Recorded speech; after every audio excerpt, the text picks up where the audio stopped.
Good evening, dear students.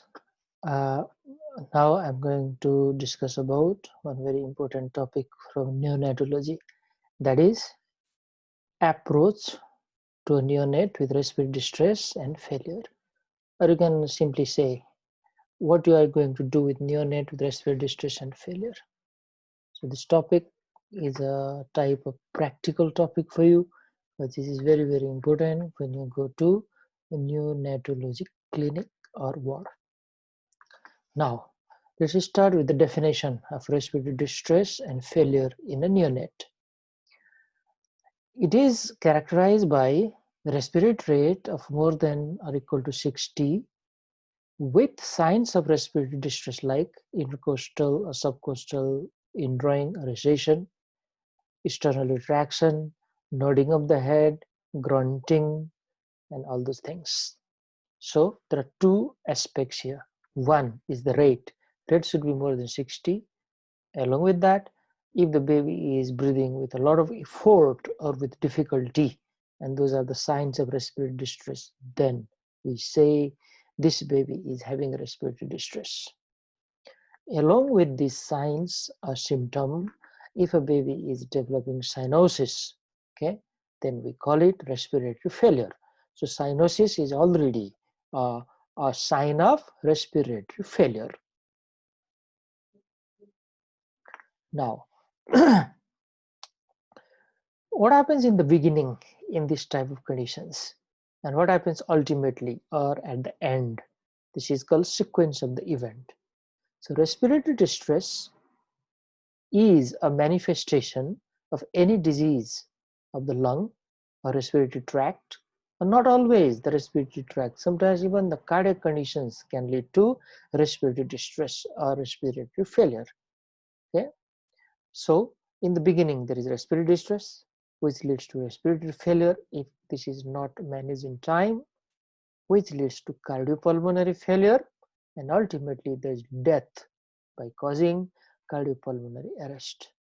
Okay, cardiopulmonary arrest is the end of the life until and unless timely resuscitation is done, and there is death of the child or the baby.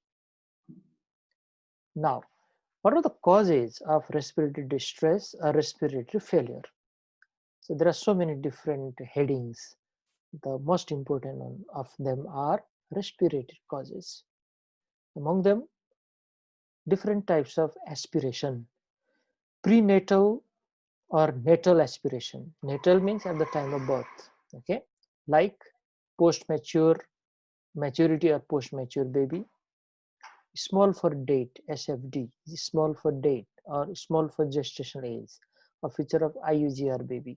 Okay, fetal distress, that means difficulty uh, for the baby when inside the uterus, and this fetal distress is diagnosed either by fetal tachycardia or fetal bradycardia. Another important point is meconium stained amniotic fluid, okay, or meconium stained liquor. So these are the features of prenatal or natal aspiration. If intrauterine pneumonia is there, then also, okay, there will be respiratory distress or failure. And this is diagnosed when there is difficulty to breathe or distress during the first or second day of life. And this intrauterine pneumonia is very commonly caused by prolonged rupture of membrane, okay, foul smelling liquor. It's a feature of chorioamnionitis. Infection is already occurring there, and fever in the mother. Now, postnatal aspiration occurs within 1 week of birth, and this is very common in preterm baby. If the baby is fed by untrained health worker, there is a high chance of aspiration. If the baby is having cleft palate, esophageal atresia, and tracheoesophageal fistula, because there is a connection between esophagus and the trachea. Milk can trickle down and can lead to aspiration. After birth, pneumonia can occur, which is postnatal pneumonia. This usually occurs between 1 to 3 weeks, and it also follows aspiration or systemic infection in the body. Hyaline membrane disease is another cause of respiratory distress. This hyaline membrane disease, you have heard this term before many times.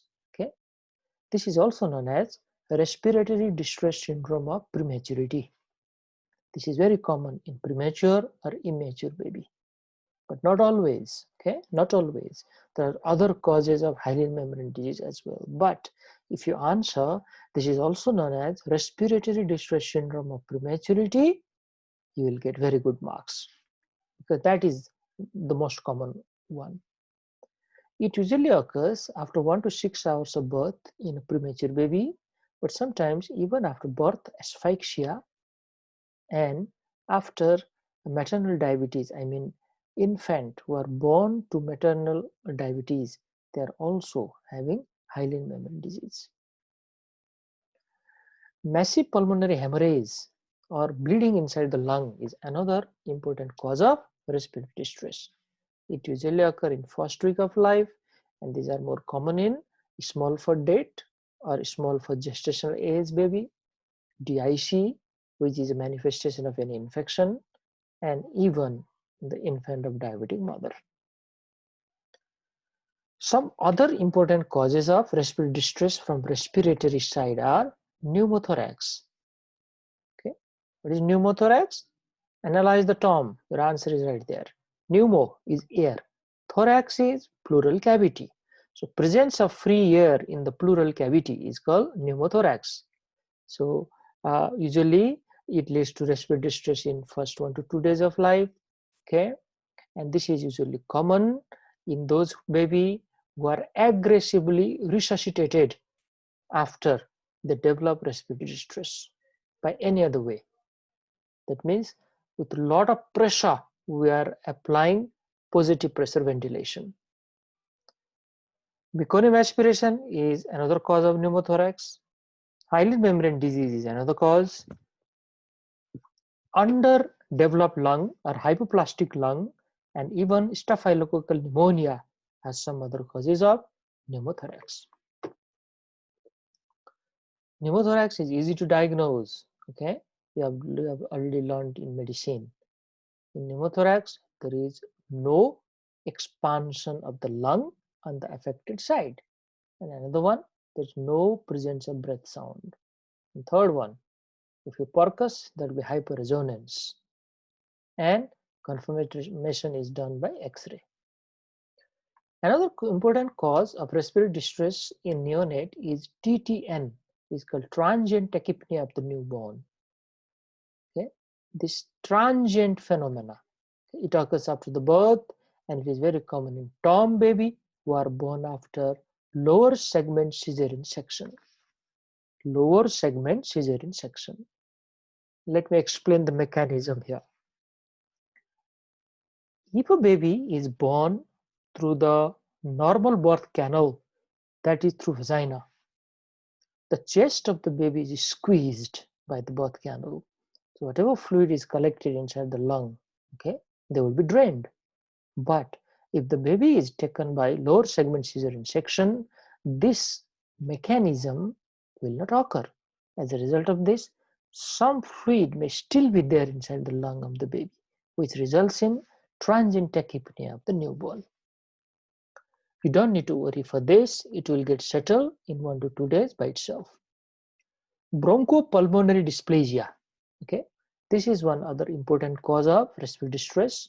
It may occur within 2 to 3 weeks after birth, and this is the term which is used in prematurity or premature baby who had respiratory distress syndrome or hyaline membrane disease.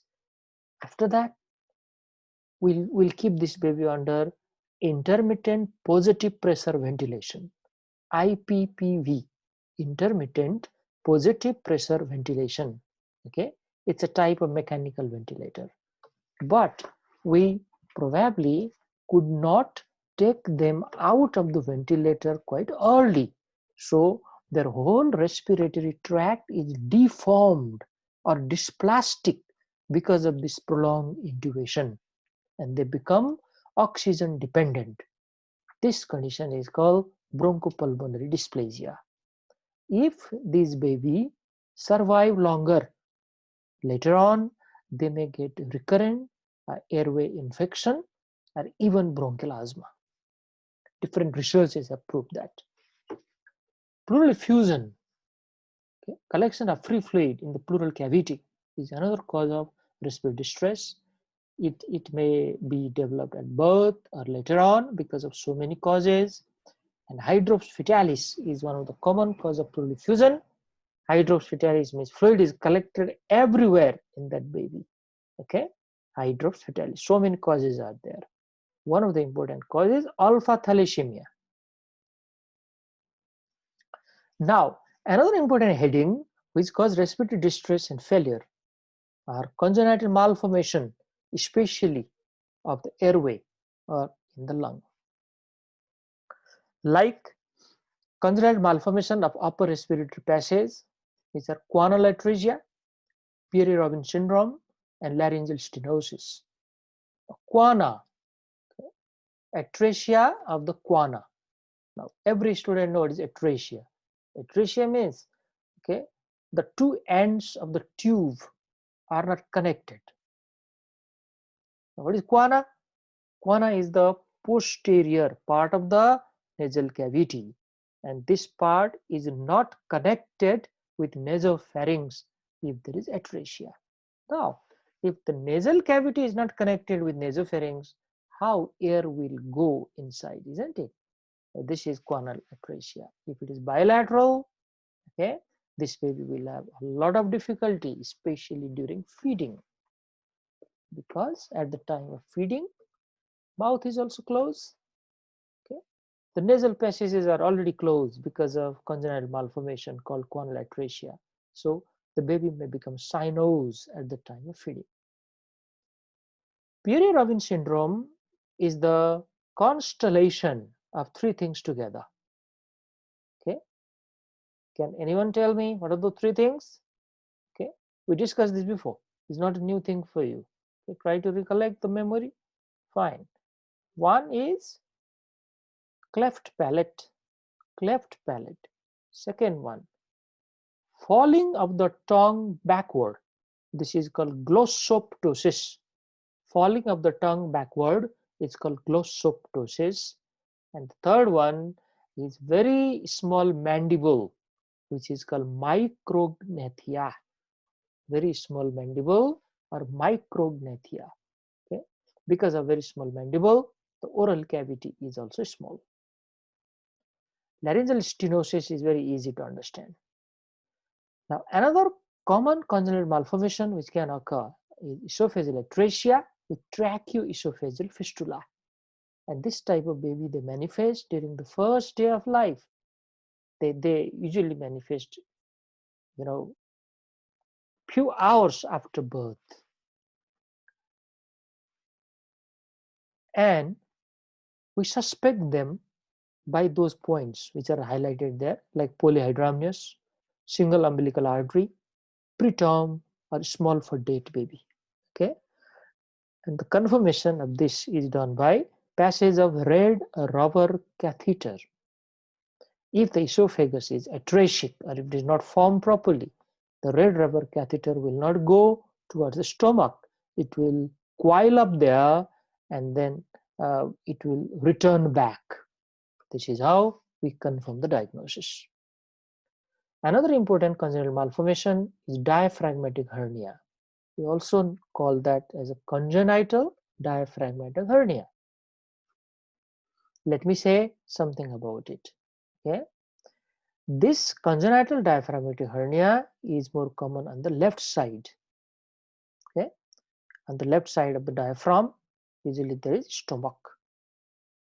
Now, when there is a defect in the diaphragm, stomach and colon or small intestine are very easy to herniate up towards the thoracic cavity. Now, what will happen to the baby? Okay, just think about it. These intra-abdominal contents are present in the thoracic cavity, so they will give constant pressure to the developing lung. As a result of this, lung will be underdeveloped and we call that hypoplastic lung. If this baby is born, okay, there will be definitely hypoplastic lung, so the baby will have difficulty in breathing. Now, Whenever a baby has difficulty to breathe after birth, we try to resuscitate the baby. And the first thing we resuscitate, the first thing when we resuscitate is with the help of ambu bag. So we put ambu bag on the face of the baby, we cover the nose and mouth, and we squeeze the bag. But just think about here, what happened if we do this type of resuscitation? Okay, when we cover nose and mouth, the air which we are giving through the bag will go also towards the GI tract. It doesn't only go to the respiratory tract, it also goes to the GI tract. Now, where is the stomach here? Where is the intestine here? It is present in the thoracic cavity.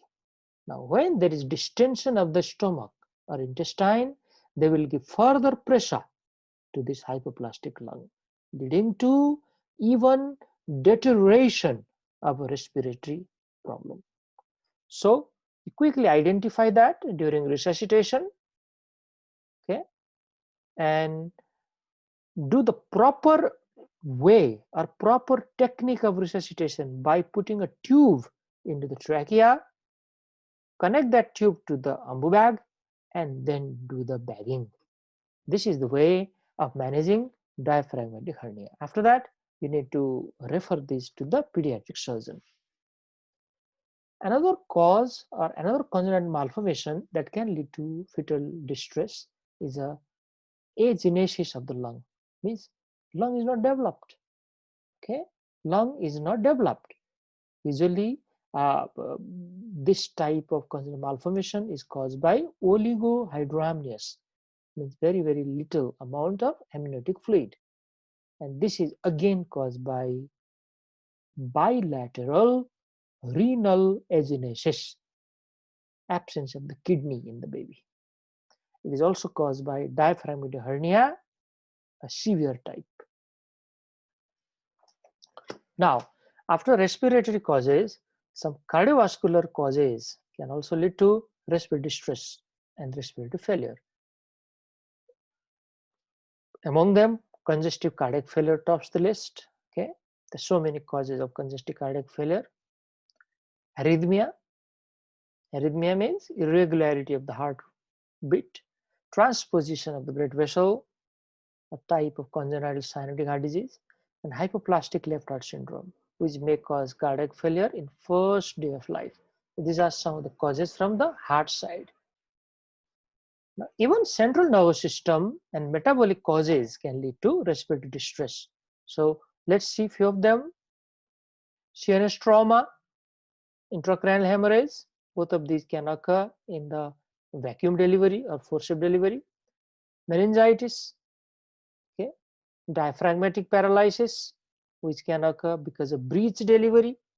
Now, what is breech delivery? Every student know that. Breech delivery means the buttock or the lower part of the body is delivered first or before than the head. During that time, there is high chance or high risk of stalking the head. And when they pull forcefully on one of the shoulder or one of the hand, there is a chance of damaging, okay, brachial plexus and the cervical part of the spinal cord, leading to diaphragmatic paralysis. Even paralysis of intercostal muscles that may be caused by myasthenia gravis or congenital polio may lead to difficulty to breathe. Now, hypothermia, hypoglycemia, and metabolic acidosis, all of them can lead to respiratory distress or respiratory failure. They may cause those problems directly or indirectly. Now, one very important concept before I move further regarding the examination and investigation is Silverman score. So let's take a concept of Silverman scoring here. This Silverman scoring is done to know how serious is the baby regarding respiratory distress and failure. Now look at this table carefully. There are 5 clinical signs, okay, and there are 3 scores. Now, 5 clinical signs are respiratory rate. We are going to count it in 1 minute. Presence or absence of cyanosis, Or when you give oxygen, okay, what happens to the cyanosis? Retraction or not, grunting or not, and what about the air entry on both sides? So these are the 5 clinical signs. If respiratory rate is less than 60, and if all others are absent, or if the air entry is good and cyanosis, retraction, and grunting are absent, we give the score 0. Score of 1 stands respiratory rate between 60 to 80, cyanosis absent with just 40% oxygen, means cyanosis is not very severe. Retraction are mild. Grunting is audible with stethoscope. Okay, means you have to put stethoscope on the chest to hear grunting. And air entry is decreased but not absent. So these are score of 1. And score of 2 are very severe baby. Respiratory rate more than 80. Cyanosis. Okay, it is present, and okay, the disappearance of cyanosis require more than 40% oxygen. Retractions are moderate to severe. Grunting is audible even without stethoscope, and air entry is barely audible. I cannot detect any air entry even with a stethoscope. So these are the score of 2. Now, how to interpret it in the context of the diagnosis? See here, mild respiratory distress when the score is 0 to 3, moderate respiratory distress when the score is 4 to 6, and severe respiratory distress when the score is 7 to 10. So if the score comes 2 in all of the clinical signs, that means the baby is very, very sick. Now, how you examine these babies with respiratory distress and failure? Okay, so we do the similar type of examination which we have discussed before. Okay, there's nothing special here. Detection of expiratory grunt. If grunt is present, it is an important sign of respiratory distress. Okay, examine for retraction of the chest, recession of the chest. Look for cyanosis if it is present. Usually the type of cyanosis which is present here is the central cyanosis if the disease is severe. And remember, where you examine for central cyanosis? Yes, lips and the tongue. Look for pallor, okay, or prolonged capillary refill time. Pallor or prolonged capillary refill time, which may be present in severe type of respiratory distress, okay, or severe hypoxia, or even in congestive cardiac failure, these may be present. Hypothermia is one of the cause of respiratory distress. So measure the temperature. Who knows? Temperature may be less than 35 degree, showing that this is a case of hypothermia. Measure blood pressure, which may be low, again in severe infection or acidotic condition. Heart rate may be tachycardia or bradycardia. Tachycardia in the beginning, and if there is decompensation of the heart, okay, then bradycardia may already be there, and bradycardia shows a very poor prognosis. May count pulse in all 4 limbs. So can you tell me why we do that? Which disease is diagnosed by counting pulse in all 4 limbs? Absolutely, this is coarctation of the aorta. Okay. In mild type respiratory distress, there will be tachypnea and presence of rales or crackles in the lung. In moderate type of respiratory distress, there may be grunting, retraction of the chest, and nasal flaring. And in severe type of respiratory distress, usually there is cyanosis. And remember, presence of cyanosis is already enough to call this case as a respiratory failure. There may be pallor, bradycardia, and irregular gasping respiration. All of these shows this baby is very sick, and we immediately put this baby under mechanical ventilator to save the life. Regarding the systemic exam, we examine chest, heart, and per abdominal examination. Now, chest, depending on the underlying condition, many different findings may be there. Okay, let's not go into detail here. In CVS, we examine whole cardiovascular system for the heart sounds and murmur. And per abdomen, okay, you palpate for the liver. Where is the liver? Where is the upper border of the liver? Whether it is pushed down or whether it is really big. Presence of scaphoid abdomen immediately after the birth is a feature of congenital diaphragmatic hernia. Scaphoid abdomen means boat-shaped abdomen. Boat-shaped means, okay, the intra-abdominal contents are not present there. They have gone up into the thoracic cavity, resulting in boat-shaped abdomen. Now, what investigation you like to order in this type of case? The first investigation we like to do is a hyperoxia test. Now, we have discussed this before. Okay, in which topic we have discussed this? We have discussed this in congenital heart disease. If a baby is born with cyanosis and tachypnea, I like to know what is the cause of this cyanosis or tachypnea. Is it cardiovascular system diseases like cyanotic congenital heart disease, or are these caused by respiratory illness? To distinguish these, we do hyperoxia test. You give 100% oxygen about 10 to 15 minutes, okay, and then you take a blood and measure what is the partial pressure of oxygen there. If this cyanosis or respiratory distress is caused by respiratory illness, the pressure of oxygen in the blood rapidly rises. It may be even higher than 150 millimeter mercury. But if this is caused by cyanotic congenital heart disease, then the partial pressure of oxygen doesn't rise. This is called hyperoxia test. Chest X-ray, CBC, and random blood sugar. RBS means random blood sugar. Blood culture and sensitivity. ABG means arterial blood gas.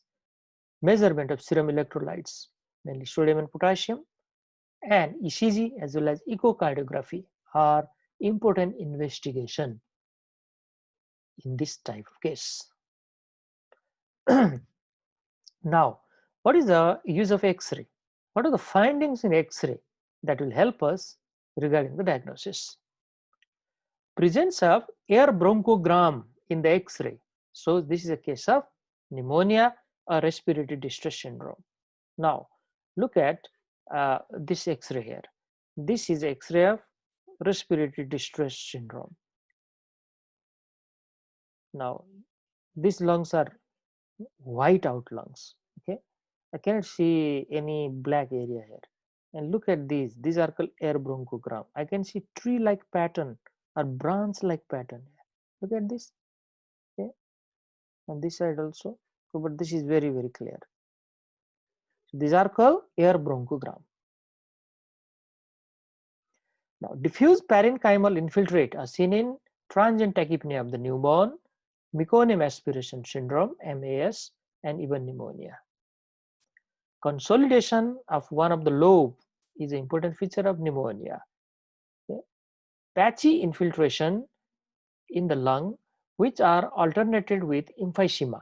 Emphysema means localized distension of the lung. It's a hallmark feature of Meconium aspiration syndrome, MAS, Meconium aspiration syndrome. Now, look at this X-ray here. This X-ray shows this lung, okay, the right lung is homogeneously black in appearance. And here, there is one small black area, but apart from that, the whole other area is white. Okay? In the lower part of the lung, also small area is black here. Now, this is very abnormal. I cannot see any bronchovascular marking on the right side. Along with that, it is over distended. This is a case of right tension pneumothorax with herniation of right upper lung across the midline. Now, what is tension pneumothorax? We have done this before. Tension means pressure. This air which is present in the pleural cavity is under tremendous amount of pressure. Okay, so this is life-threatening condition if we do not quickly take this air out. This X-ray shows there is a patchy infiltration here. Okay, so this is a case of pneumonia. Probably this pneumonia has occurred in first or second day of life, so congenital pneumonia. Now, what are the other important features of X-ray? In pleural effusion, okay, if there is a pleural effusion in the X-ray, it may be caused by pneumonia or pulmonary lymphangiectasia. This is another congenital condition where lymphatic vessels are dilated, so they may leak fluid inside. Reticular granular pattern, okay, reticular granular pattern means some infiltrations are there haphazardly in the lung, feature of respiratory distress syndrome or pneumonia. Loss of lung volume, which is also known as atelectasis or collapse, are important feature of respiratory distress syndrome and Meconium aspiration syndrome. Fluid in interlobar space or fissure is important feature of transient tachypnea of the newborn. I already explained you the mechanism. And hyperinflation of the lung is again maybe a feature of Meconium aspiration syndrome or even TTN. Okay, pneumothorax is commonly seen in TTN or RDS. RDS means respiratory distress syndrome. TTN is transient tachypnea of the newborn. And diaphragmatic hernia can be easily diagnosed with the X-ray because we can see some cystic area inside the lung. Now, what is the cause of that cystic appearance? Because the intra-abdominal contents like stomach or the colon, a small intestine are present in the thoracic cavity. Now, I have come towards the end of this topic. Finally, what is the principle of management of respiratory problem? The causes are so many. Okay. So, first of all, we should diagnose what's the cause. Then management will be very easy. But at the same time, this baby is under respiratory distress. So, give oxygen. Okay. Maintain the airway. Maintain the ventilation. Maintain the circulation. Try to identify what is the cause of this problem. Okay. If there are any metabolic abnormality, go for the correction, like hypoxia, correct it. Hypoglycemia, correct it. Okay. Metabolic abnormalities, other like hyponatremia, correct it. If there is metabolic acidosis, correct it. Okay. These are the different principles of the management. Now, sometime if the baby is having a Silverman score of more than 7, then this baby is a very sick baby. So the baby has to be intubated. Intubated means with the help of laryngoscope, you put a tube into the trachea and connect one end of the tube with the ambu bag or directly to the ventilator.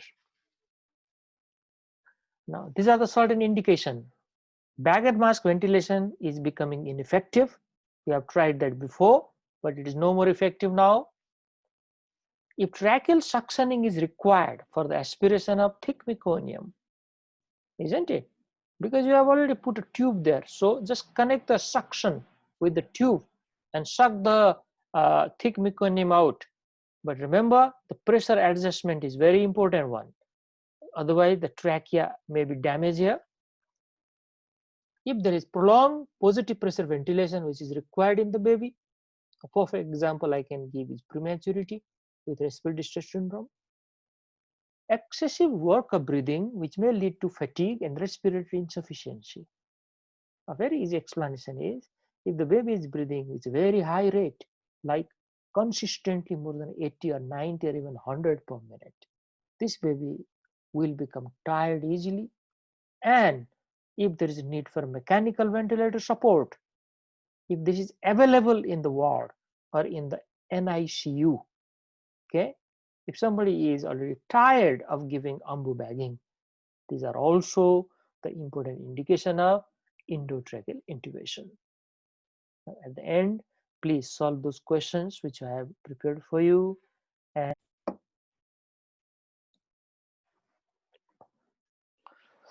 good evening, everyone. So let's talk about one of the part of respiratory distress in newborn. that is meconium aspiration syndrome. This is a very important topic, especially when you start working in delivery room or in the neonatal ward, because a lot of babies there will be born of meconium stained amniotic fluid or liquor. Then they subsequently develop meconium aspiration syndrome. So what are you going to do? Okay, how you are going to manage the case? Let's talk everything regarding this in today's topic.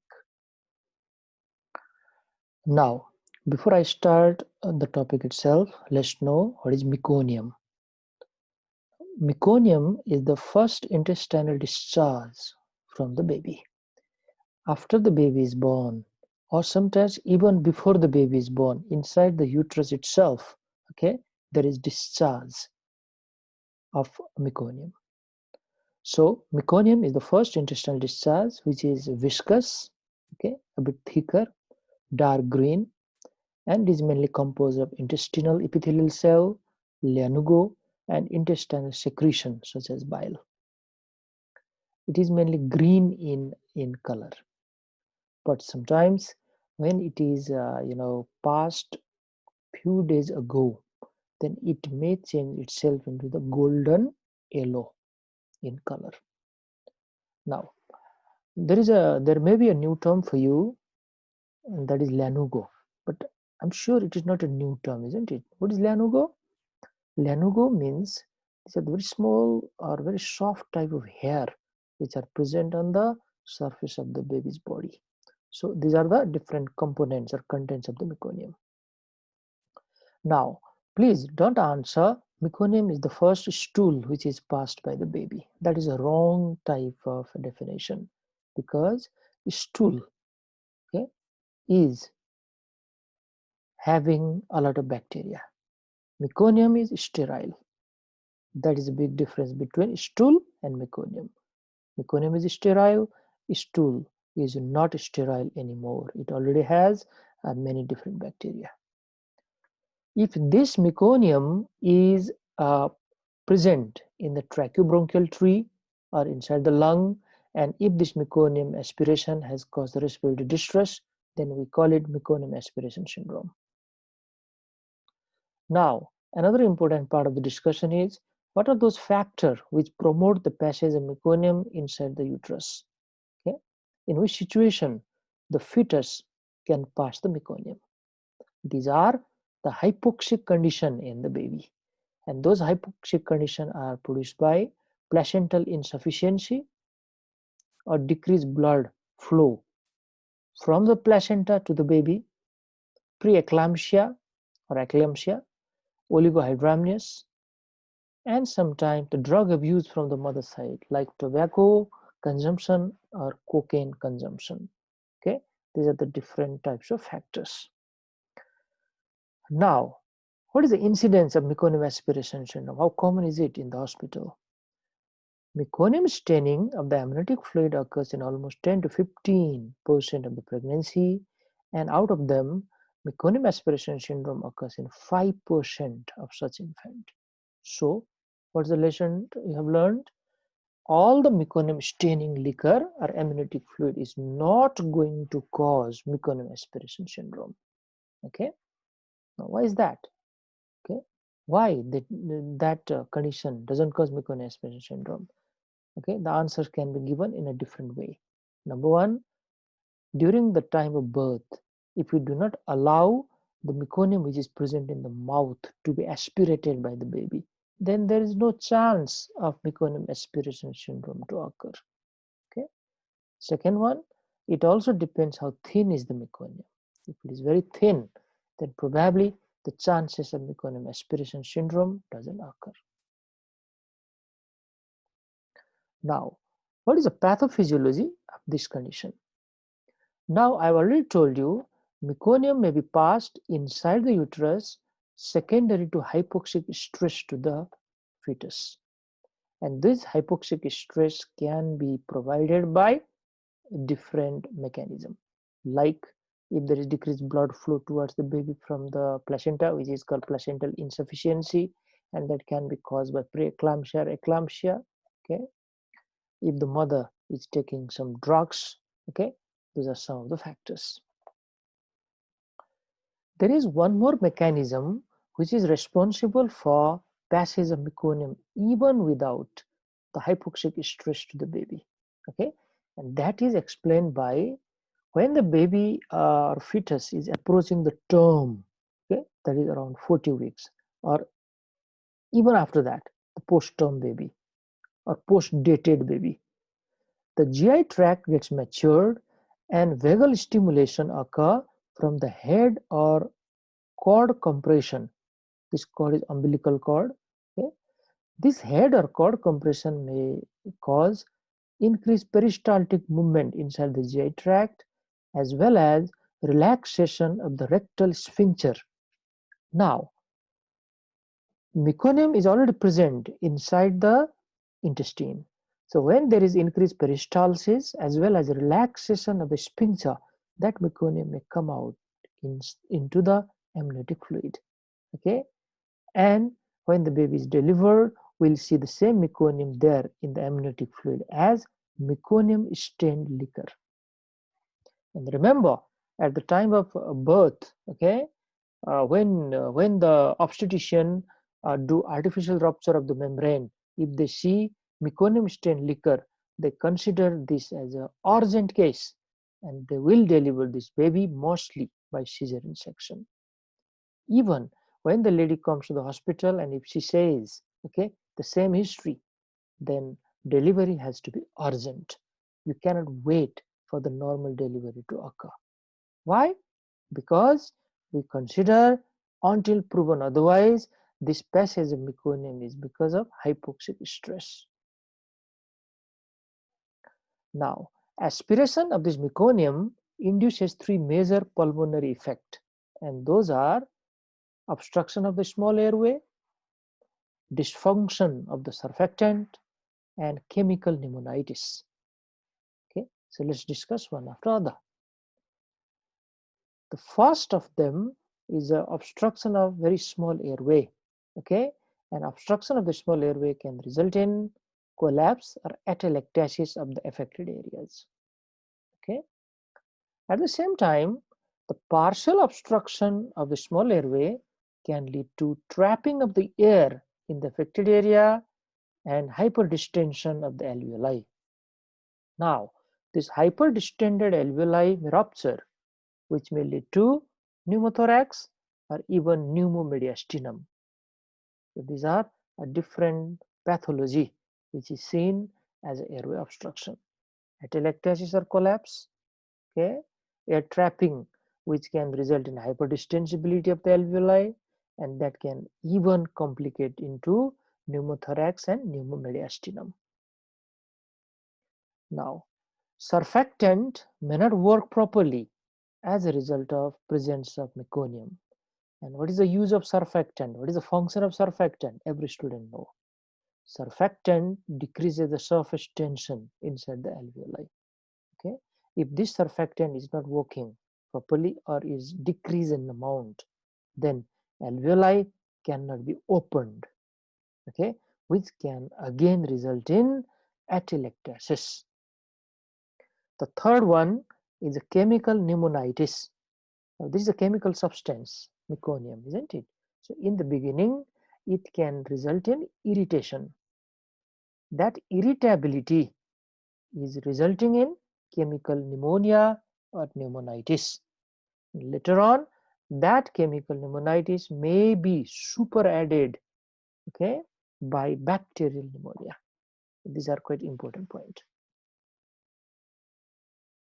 Now, if you understand this pathology or this pathophysiological mechanism, okay, then clinical features are very, very easy to understand. Now, what are the clinical features of meconium aspiration syndrome? Now, which type of babies commonly develop that? Let's talk about this first. Usually, the term baby, post-term baby, or growth retarded baby usually develop meconium aspiration syndrome. I already discussed this. Term and post-term baby, okay, because of the head compression or umbilical cord compression, there may be increased peristalsis as well as relaxation of the rectal sphincter. leading to passage of the meconium. That is one of the good explanation you can give.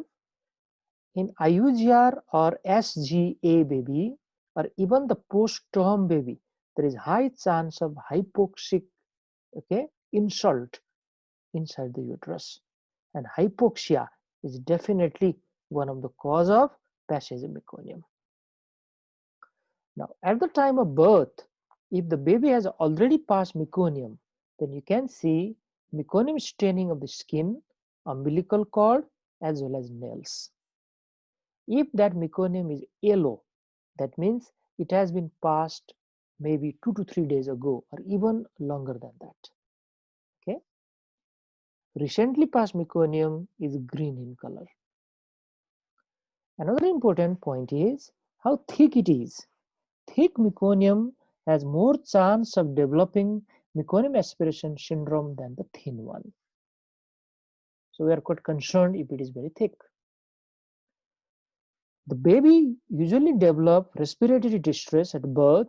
A symptom may develop over 12 hours. Okay, both points are important here. Some baby may take a bit longer time to develop the respiratory distress, and some may develop immediately at the time of birth. It depends when the baby has passed meconium. And this respiratory distress is manifested by increased respiratory rate, okay, usually more than 60 per minute. Cyanosis may be there, may not be there. Cyanosis is there in very severe case.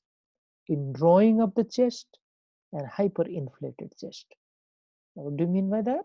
Hyperinflated chest, okay, because of the hyperinflation of the lung, okay, the liver is pushed down, the spleen may be pushed down, the ribs are separated further away from them. This is known as hyperinflated chest. If we put a stethoscope on the chest wall, we can hear rales and wheezes. Okay, rales and wheezes. Now let's go back to the pathophysiology. Rales means crackle or crepitation. This is a feature of pneumonitis, and wheezes are the feature of small airway obstruction. So that's why I told you the pathophysiology you have understood properly. Clinical features are very easy to understand. Now, how severe is this meconium aspiration syndrome? Okay, this is judged by Silverman scoring. Now, in the last topic also, we talk about Silverman score. So there are 5 clinical signs, okay, and the score is either 0, 1, or 2. You add all that score, and what is the final score? According to that, you will interpret the result. Okay. Now, see here. What is the interpretation here? I'm not going to highlight this again because we have already done this last time. Now, look at the interpretation. Mild respiratory distress 0 to 3, moderate respiratory distress 4 to 6, and severe respiratory distress 7 to 10. So it depends. If the thick meconium is blocking the airway, probably there will be severe respiratory distress. Otherwise, there may be mild to moderate one. Now, what investigation you are going to order in this type of case? Now, the first and very basic investigation is complete blood count and septic screening. Remember, this baby is showing signs of respiratory distress. So don't, take it for granted. Rule out whether this is because of bacterial pneumonia or not. So CBC and septic screening is the must. Now, what do you mean by septic screening in the baby? That means, okay, you send blood culture. Okay, blood culture is a very important part of septic screening. You do chest X-ray as well. Okay, you do urine, routine examination, and urine culture. And if needed, you have to take CSF and send for culture and sensitivity test as well. So these are part of the septic screening. At the same time, serum electrolytes are also important. We have to maintain the level, the normal level of serum electrolytes. Okay. Now look at this, X-ray here. Look at this X-ray. There are so many reticulogranular type of density and bilateral lungs. And look at this. Okay, probably this baby, they have already put a tube there, endotracheal tube. So this baby must be very sick. Another one, look at this, very badly affected baby. Look at this lung here, the left lung. Okay, see this. There is already pneumothorax which has occurred because look at the density of this peripheral part of the lung. It is very black. Okay, and this area is also affected, but this is much more affected than this one. So pneumothorax along with meconium aspiration syndrome on bilateral side. What are the complications of meconium aspiration syndrome? Okay, there may be pneumothorax. What is pneumothorax? Presence of free air in pleural cavity. And why this pneumothorax is so dangerous to the baby? Okay, anyone can tell me? Of course, because it can lead to compression of the lung. Compression of the lung leads to collapse. This leads to hypoxic damage to the baby. And if it is very severe type of compression, it can also result in mediastinal shifting, and this is known as tension pneumothorax. Another complication can be persistent pulmonary hypertension. This persistent pulmonary hypertension is the result of chronic in utero stress and thickening of pulmonary blood vessels. If the hypoxia is there for long duration, okay, because of that hypoxia, pulmonary hypertension has been developed already. Because of the same hypoxic stress, meconium may be passed by the fetus before birth, and it may result in meconium aspiration syndrome. So frankly speaking, this persistent pulmonary hypertension is not the direct result of meconium aspiration syndrome. Hypoxia is the link between these two processes. The third one is a pulmonary infection which can quickly occur after chemical pneumonitis if we do not take this case seriously. Now, the last part is the management. Okay, so how to manage the case? The first discussion we like to do under management is fine. You already know this is a case of meconium stained amniotic fluid or meconium stained liquor. Okay, you have done or let's say like that, the obstetrician, okay, has done artificial rupture of the membrane. During that time, they have seen meconium stained liquor. What are they going to do now? Okay, the most important point is when you are called there to receive the baby, you should request those obstetrician to suck that meconium from the oral cavity before the baby take first breath. If we fail to do that, especially if the obstetrician fail to do that, then from the first breath, whatever meconium is present in the oral cavity or even inside the nose, it will be aspirated directly down the airway as well as in the lungs. So this is a preventive aspect. Another question, whether to aspirate meconium from trachea or not if it is already aspirated. The most recent guidelines tells us that if the baby is vigorous means crying baby. Crying baby means the baby is having very good respiratory fault. The baby may stay with the mother to receive the initial steps of newborn care, and you don't need to aspirate the meconium actively from the trachea or the bronchi. Remember, if the baby is vigorous only. Okay. At the same time, if you see a little bit of collection of meconium in the nose or the mouth, you can gently clear or gently, give a suction in the mouth and the nose, okay, by a bulb syringe. This is important point. But you don't need to aspirate meconium from the trachea or bronchi because the baby is very actively crying. This is important point. Now, the second is If the baby is not vigorous, in the other way, if the baby is depressed, means the baby is not crying, the baby is lethargic with very poor muscle tone, we have to do resuscitation. So place the baby on a radiant warmer, clear the secretion with the bulb syringe, okay, first from the oral cavity, then from the nose. Always do that first, from the oral cavity, then from the nose, and proceed with the normal steps of newborn resuscitation. Okay, you have already done that before, like warm the baby, reposition the baby, especially the head, okay, dry the baby, and stimulate the baby so that baby will have a good cry.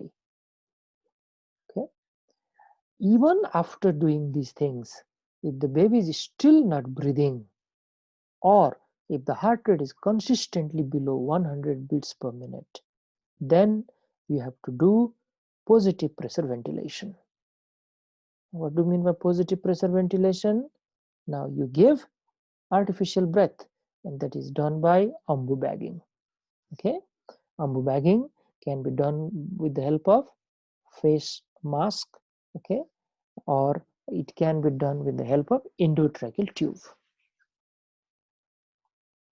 Now, one query may come in your mind here. Is there any difference between the resuscitation of other baby, okay, and the baby with meconium stained amniotic fluid?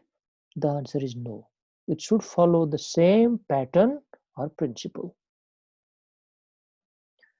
Now, if the baby has already aspirated meconium or meconium aspirated amniotic fluid, then these are the different management. Maintain the baby in thermoneutral environment. Okay, thermoneutral environment means the temperature at which the metabolic rate of the baby is the minimum. This is called thermoneutral environment. Give the stomach wash, because if the meconium is there inside the stomach, and if you give the feeding, the baby will vomit everything out. So wash that meconium. This is like irritant substance there. Then only give the feeding. Give oxygen by head box. Okay, head box is a very good way of giving oxygen in the newborn. These babies are usually hypoxic, so give oxygen. Give IV fluid, and this IV fluid is given 2/3 maintenance, because what's the reason there? Anyone? Very good, because there is a high chance of SIADH. Remember, this is a problem of the lung, and many problems of the lung, a disease of the lung, can result in syndrome of inappropriate ADH secretion, and that is causing hyponatremia. That's why to correct this dilutional hyponatremia, I have to decrease the IV fluid. Do septic screening. You have already done in your investigation, and wait for the report. Start antibiotics. Remember, in case of newborn, we have to give ampicillin and third generation cephalosporin or amikacin, but ampicillin has to be there. And what is the reason? To cover listeria. Ampicillin is given to cover listeria. Assisted ventilation or mechanical ventilation is given if there is impending respiratory failure. Okay, and that is diagnosed by less PaO2, usually less than 50 millimeter mercury. PaCO2 if it is rising more than 50, or if pH is less than 7.2. Okay, this is a clear-cut case of respiratory acidosis, which is caused by meconium aspiration syndrome in this case. So we have to give assisted ventilation for the improvement of the baby. Now, at the end, as always, I prepared some questions for you. Please go through them and try to revise if your concept is not clear. Okay. Thank you so much for listening.